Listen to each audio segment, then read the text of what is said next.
Welcome to we and our world again. আশা করি সবাই ভালো আছেন। সব তীর্থ বারবার, গঙ্গাসাগর একবার, এই কথাটি আমরা প্রায় অনেকেই শুনেছি। তীর্থক্ষেত্র হিসাবে গঙ্গাসাগর একদিকে যেমন রহস্যময়, তেমনি অন্যদিকে খুবই মনোরম। এই স্থানটি যুগ যুগ ধরে পণ্ডিতবর্গ, লেখক ও আধ্যাত্মিক ব্যক্তিদের আকৃষ্ট করেছে।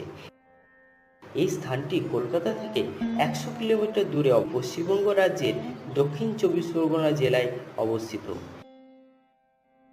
এখানে অসম্ভব সুন্দর পরিবেশের পাশাপাশি ধর্মীয় ভাবের পরিবেশ গড়ে উঠেছে।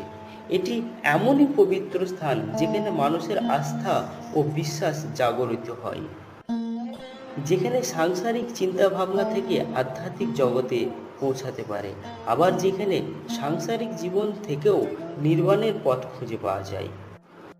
আপনি যদি সাগরের তীর বরাবর সাদা বালির উপর দিয়ে হাঁটতে থাকেন, সূর্যের আলো ও মৃদু বাতাসের এক অদ্ভুত অনুভূতি আপনি পাবেন, আর শুনতে পাবেন সাগরের ঢেউ আছড়ে পড়ার শব্দ আর মাথার উপর গাংচিলের চিৎকার।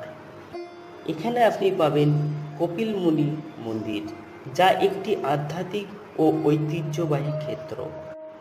এটি সেই স্থান যেখানে ১০০০ কিলোমিটার অতিক্রম করে গঙ্গা নদী সাগরের সাথে মিশেছে। এই স্থানে মানুষের হৃদয় ও মন আনন্দে পরিপূর্ণ হয়। বিখ্যাত গঙ্গাসাগর মেলা এখানকার বিশেষ আকর্ষণ। গঙ্গাসাগর আবার সাগরদ্বীপ নামেও পরিচিত, যার তাৎপর্যপূর্ণ ঐতিহাসিক ও পৌরাণিক কাহিনী রয়েছে। কপিলমুনি এখানে বিষ্ণু অবতার হয়ে পূজিত হন। কথিত আছে সাগর রাজার হারিয়ে যাওয়া ঘোড়াটি কপিলমুনি আশ্রমের পাশে পাওয়া যায়। সাগর রাজার ছেলেরা কপিলমুনিকে দোষারোপ করেন যে উনি ঘোড়াটিকে আবদ্ধ করেছেন। এই ভুল বোঝাবুঝির কারণে কপিলমুনির সাথে সাগর রাজার ছেলেদের ভুল বোঝাবুঝি হয় ও কপিলমুনি ক্রুদ্ধ হয়ে সাগর রাজার ৬০,০০০ পুত্রকে ভস্মীভূত করে দেন। তবে এটাও কথিত আছে কপিলমুনি পরবর্তীকালে সাগর রাজার মৃত পুত্রকে ফিরিয়ে দেওয়ার জন্য রাজি হন, যদি গঙ্গা মা পৃথিবীতে নেমে এসে তার জলধারা দিয়ে তাদের ছায় স্পর্শ করে। তাই প্রতি বছর গঙ্গার অবতরণকে উদযাপন করার জন্য ১৫ই জানুয়ারি মকর সংক্রান্তি পালন করা হয়। আজ থেকে খ্রিস্টপূর্ব ১৫০০ থেকে ২০০০ বছর আগে এই গঙ্গাসাগরের কথা মহাভারতেও বর্ণিত আছে। উল্লিখিত পাণ্ডবরা, যারা মহাভারতের প্রধান চরিত্র, তাদের ভ্রমণের সময় গঙ্গা ও সাগরের সঙ্গমস্থলে এসেছিলেন।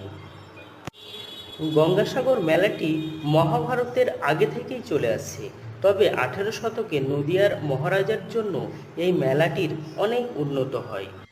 গঙ্গা ও সাগরের সঙ্গমস্থলে অবস্থিত এই পবিত্র তীর্থক্ষেত্র মানুষের কাছে আশীর্বাদ স্বরূপ, যেখানে কপিলমুনি তপস্যা করতেন।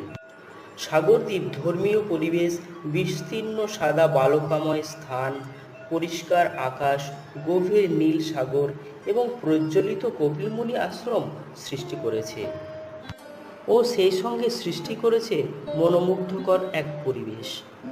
প্রতি বছর ভারতবর্ষের বিভিন্ন স্থান থেকে লক্ষ লক্ষ মানুষ গঙ্গাসাগরে আসেন ও স্নান করেন এবং তাদের বিশ্বাস তারা মোক্ষ প্রাপ্তি হবেন। তবে আর যাই হোক, ঐতিহাসিক, ধর্মীয় ও প্রাকৃতিক পরিবেশের দৃষ্টিকোণ থেকে আপনি কখনো বেড়াতে এলেই আপনার হৃদয় ও মন পুলকিত হবেই।